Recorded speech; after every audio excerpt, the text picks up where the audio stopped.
Nobody gets a dog thinking that one day their dog's going to be attacked by another dog.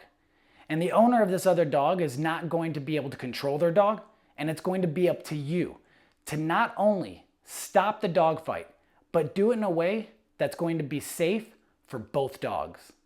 In today's video, we're going to be discussing how to stop a dog fight.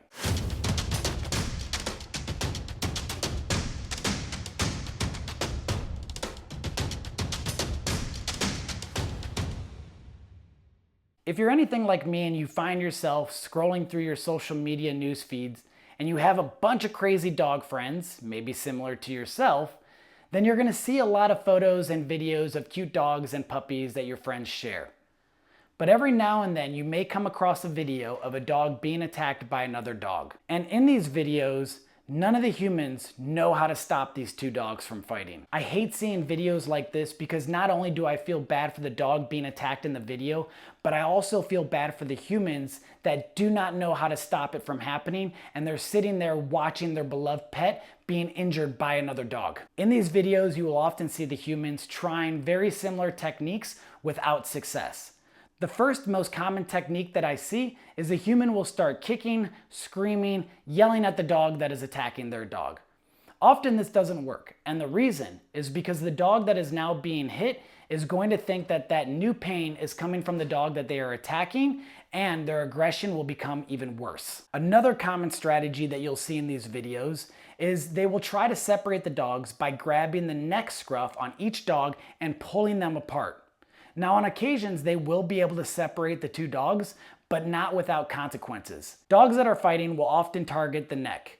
So when you grab the neck scruff and you try to pull them apart, they may think it's the other dog doing that. So they will begin to bite even harder. And as you pull them apart, you're going to create a bunch of damage as the two dogs biting are now having their canines ripping through the other dog's skin.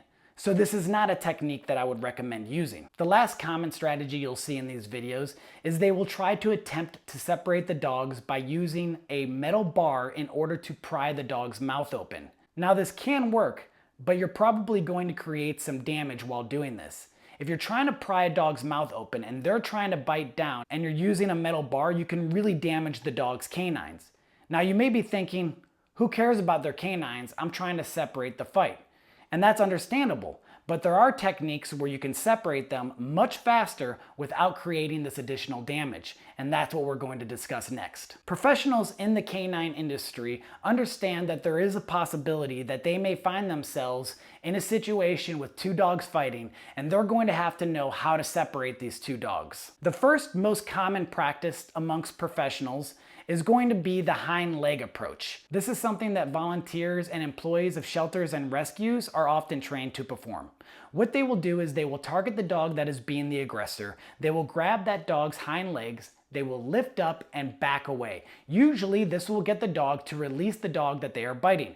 They will also have somebody else holding the dog that is being bitten, because once you get the two dogs separated, the one that was being attacked will often think that you are now teaming up with them in order to get the other dog, and they will try to re-engage with the dog that you just pulled off of them. This technique does work, but if you are going to use this technique, be careful that you do not damage the hind legs of the dog that you are lifting up, that you're trying to separate from the dog that they are fighting. The next technique is the chokeout technique. They will target the dog that is being the aggressor, they will grab that dog's collar, and they will lift up, attempting to choke the dog off of the bite. In this situation, they will also have somebody holding the dog that is being attacked, because just like in the previous situation, once you get the two dogs separated, they will try to fight again. So it is going to be your responsibility to prevent that from happening. If the choking is not working, what they will do next is they will twist the collar, attempting to make it tighter and getting the dog to release the dog in order to have that pressure turned off.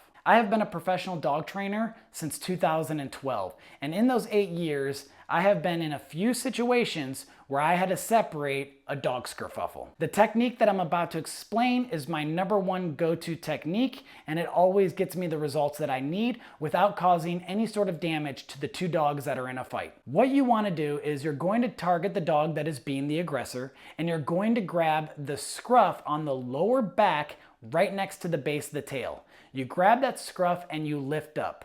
it's almost guaranteed that the dog is going to let go of the dog they are fighting. Just like in the other situations, you have to make sure once you get the two dogs separated that you do not give them an opportunity to re-engage.